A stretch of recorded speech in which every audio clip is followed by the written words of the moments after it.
जय हिंद दोस्तों, मार्च 2004 की एक ठंडी रात थी। कश्मीर की बर्फ से ढकी पहाड़ियों के बीच लकड़ी का एक छोटा घर था।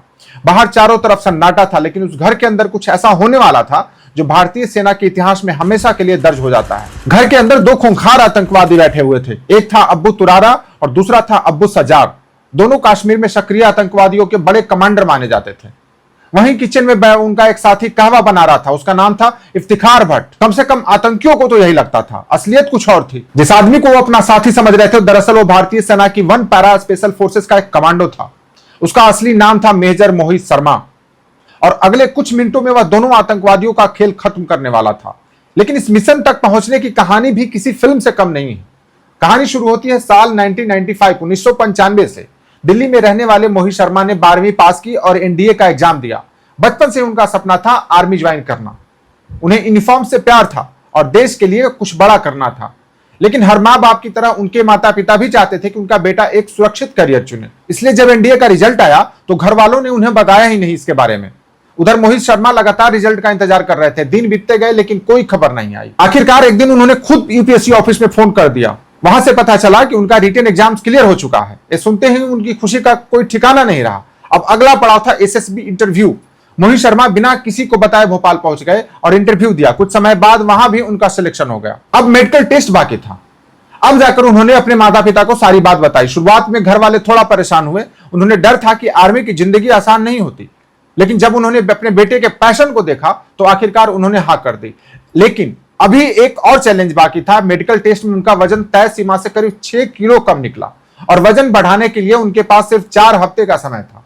अब उनकी मां ने पूरी जिम्मेदारी संभाल ली। हर दिन खूब दूध, हाई प्रोटीन खाना, अच्छी डाइट और लगातार मेहनत। मोहित शर्मा भी पूरी जान लगा रहे थे। 4 हफ्ते बाद जब दोबारा वजन चेक हुआ तो उनका वजन करीब 8 किलो बढ़ चुका था। उन्होंने मेडिकल क्लियर कर लिया और इसी के साथ भारतीय सेना को अपना एक भविष्य का हीरो मिल गया। एनडीए में मोहित शर्मा सिर्फ एक अच्छे कैडेट नहीं थे।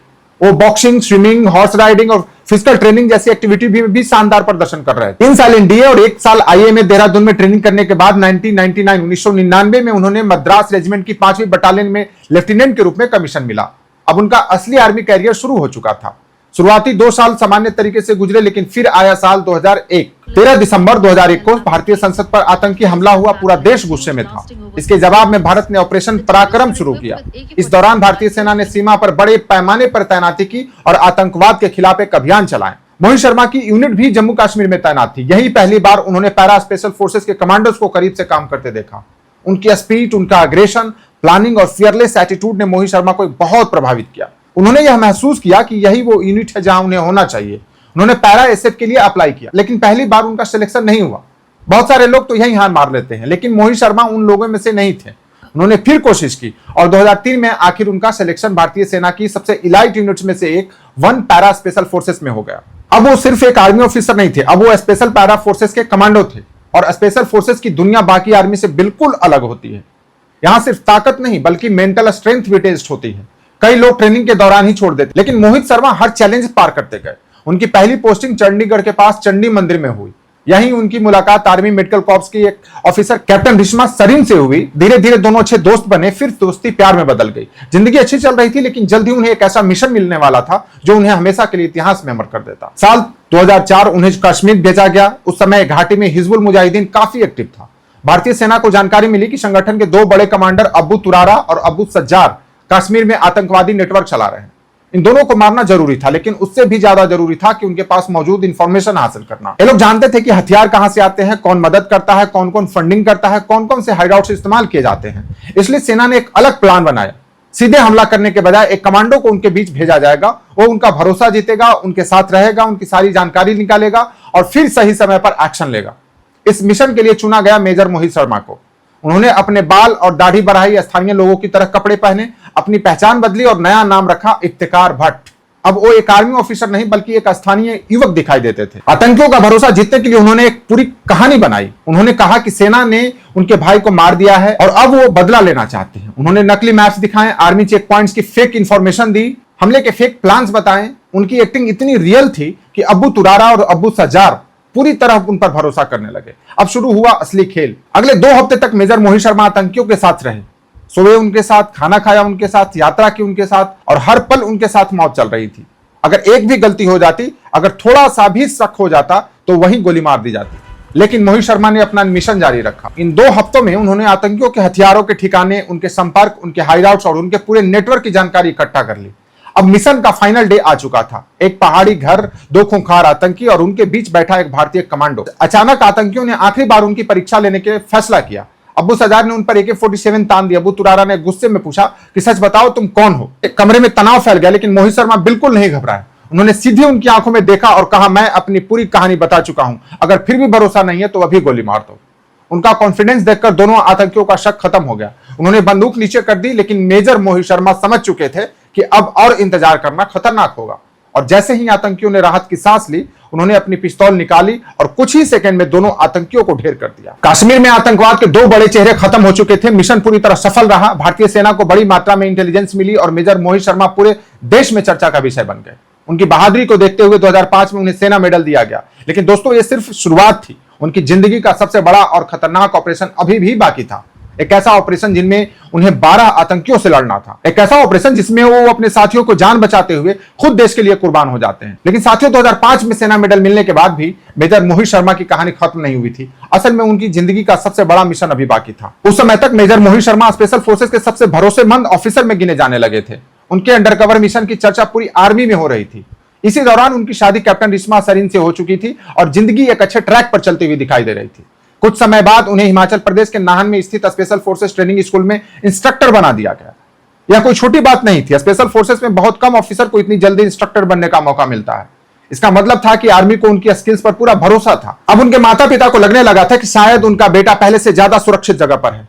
अब शायद उसे रोज मौत के सामने खड़ा नहीं होना पड़ेगा। लेकिन एक सोल्जर की जिंदगी में कब क्या हो जाए, ये कोई नहीं जानता। उधर कश्मीर में हालात फिर से बिगड़ने लगे थे। सीमा पार से घुसपैठ बढ़ रही थी और आतंकवादी संगठन नए हमले की तैयारी कर रहे थे। आर्मी को ऐसे ऑफिसर की जरूरत थी जिनके पास एक्सपीरियंस भी हो और लीडरशिप भी हो। और जब भी कोई मुश्किल से मिशन आता था, एक नाम बार बार सामने आता था, मेजर मोहित शर्मा। और इस वजह से अक्टूबर 2008 में उन्होंने फिर से कश्मीर बुला लिया गया। उन्हें शायद यह अंदाजा भी नहीं था कि यह पोस्टिंग उनकी जिंदगी की आखिरी पोस्टिंग बनने वाली है। फिर आया मार्च 2009। कश्मीर में सर्दियां खत्म होने लगी थी। पहाड़ों पर जमी बर्फ धीरे धीरे पिघल रही थी। लेकिन आर्मी के लिए यह मौसम हमेशा अलर्ट का मौसम होता है, क्योंकि बर्फ पिघलते ही एलओसी की कई रास्ते खुल जाते हैं और इसी समय घुसपैठ की कोशिश सबसे ज्यादा होती है।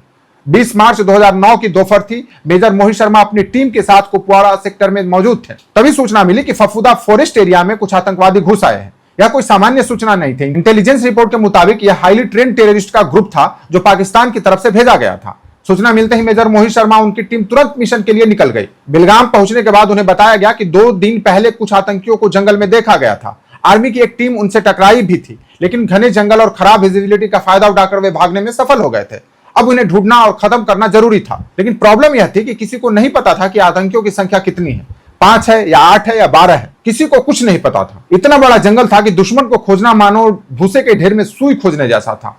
लेकिन स्पेशल फोर्सेस ऐसे ही मिशन के लिए जानी जाती है। 21 मार्च की रात लगभग 2:30 बजे मेजर मोहित शर्मा अपनी टीम के साथ जंगल में दाखिल होते हैं।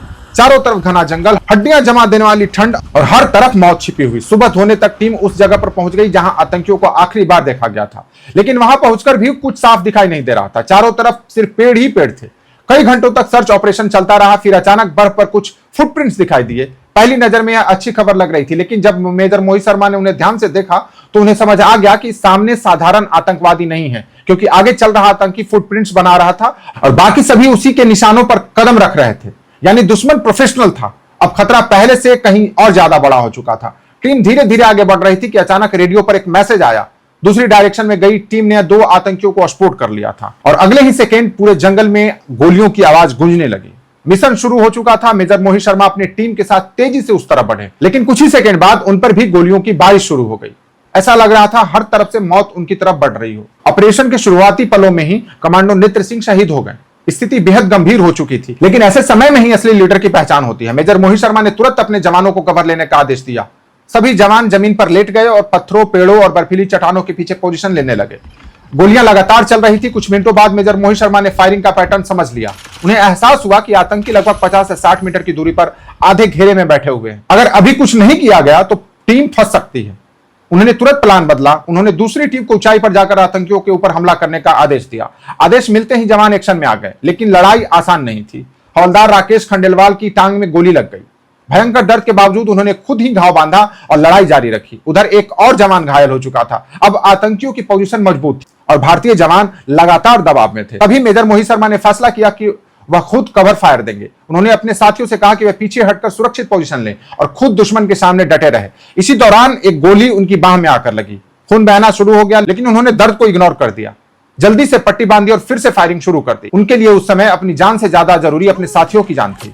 फिर एक समस्या आ गई। लांस नायक सुभाष सिंह को MGL यानी कि मल्टी ग्रेनेड लॉन्चर इस्तेमाल करना था, लेकिन गोली लगने की वजह से वह ऐसा कर नहीं पाए। अब जो काम एक जवान को करना था वह खुद मेजर मोहित शर्मा ने अपने हाथ में ले लिया। उन्होंने MGL उठाया, पोजीशन ली और एक के बाद एक ग्रेनेड आतंकियों की तरफ दागने शुरू कर दिए। पूरा जंगल धमाकों से कांप उठा, धुआं फैल गया, चीखों की आवाज आने लगी। कुछ ही देर में बाद आतंकियों की तरफ से आने वाली फायरिंग काफी कम हो गई, क्योंकि मेजर मोहित शर्मा 4 आतंकियों को खत्म कर चुके थे। अब पहली बार लड़ाई का पलड़ा भारतीय सेना की तरफ झुकने लगा था, लेकिन लड़ाई अभी खत्म नहीं हुई थी। मेजर मोहित शर्मा अपने साथियों के साथ नई पोजीशन लेने के लिए आगे बढ़ रहे थे कि तभी अचानक एक और गोली चली। इस बार गोली उनकी बुलेट प्रूफ जैकेट के कमजोर हिस्से से अंदर चली गई। गोली उनके शरीर को चीरती हुई निकल गई। वे लड़खड़ा गए। पास मौजूद हवलदार राजीव तुरंत उन्हें की तरफ दौड़े, लेकिन उस हालात में भी मेजर मोहित शर्मा ने उन्हें रोक दिया। उन्होंने कहा कि मैं ठीक हूं, मेरी चिंता मत करो, बस एक भी आतंकी बचकर जाना नहीं चाहिए। सोचिए, एक इंसान जिसके शरीर में लगातार खून बह रहा हो, जो गंभीर रूप से घायल है, वह अपनी जान की नहीं मिशन की चिंता कर रहा है। यही फर्क होता है काम इंसान और एक स्पेशल पैरा फोर्सेस कमांडोज में। उधर बाकी टीम भी अपनी पोजीशन पर पहुंच चुकी थी। आतंकवादियों के दबाव लगातार बढ़ रहा था। मेजर मोहित शर्मा एक पेड़ का सहारा लेकर घायल हालात में भी अपने जवानों को निर्देश देते रहे। शाम तक लड़ाई जारी रही। आखिरकार जब उन्हें वहां से निकाला गया, तब तक उनके काफी खून बह चुका था। उन्हें तुरंत श्रीनगर के 92 बेस हॉस्पिटल में ले जाया गया। डॉक्टरों ने पूरी रात उनकी जान बचाने की कोशिश की, लेकिन अगली सुबह सिर्फ 31 साल की उम्र में भारत ने अपना एक बहादुर बेटा खो दिया। उधर जंगल में ऑपरेशन जारी रहा। अगले कुछ दिनों में सभी 12 आतंकी मार गिराए गए। बाद में पता चला कि आतंकवादियों के पास हाई पावर्ड स्नाइपर राइफल भी थी, जिसकी वजह से भारतीय जवानों को बार बार निशाना बनाया जा रहा था। लेकिन आखिरकार जीत भारत की हुई, और इस जीत की सबसे बड़ी कीमत मेजर मोहित शर्मा ने अपनी जान देकर चुकाई थी। उनकी बहादुरी, लीडरशिप और सुप्रीम सैक्रिफाइस को देखते हुए भारत सरकार ने उन्हें मरणोपरांत देश का सबसे बड़ा peace time gallantry award Ashok चक्र से सम्मानित किया। लेकिन सच कहे तो मेजर मोहित शर्मा को सिर्फ एक मेडल ने महान नहीं बनाया, उन्हें महान बनाया उनके जज्बे ने, उस फैसले ने जब उन्होंने आरामदायक जिंदगी छोड़कर आर्मी चुनी, उस हिम्मत ने जब वो आतंकियों के बीच 2 हफ्ते तक उनकी पहचान बनकर रहे, और उस आखिरी पल ने जब खुद घायल होने के बावजूद उन्होंने अपने साथियों को बचाना चुना। आज भी जब भारतीय सेना के सबसे बहादुर हीरोज की बात होती है तो मेजर मोहित शर्मा का नाम सबसे ऊपर लिया जाता है। कुछ लोग सिर्फ जिंदगी जीते हैं, कुछ लोग इतिहास पढ़ते हैं, लेकिन कुछ लोग अपने खून से इतिहास लिख जाते हैं, और मेजर मोहित शर्मा उन्हीं लोगों में से एक थे। जय हिंद।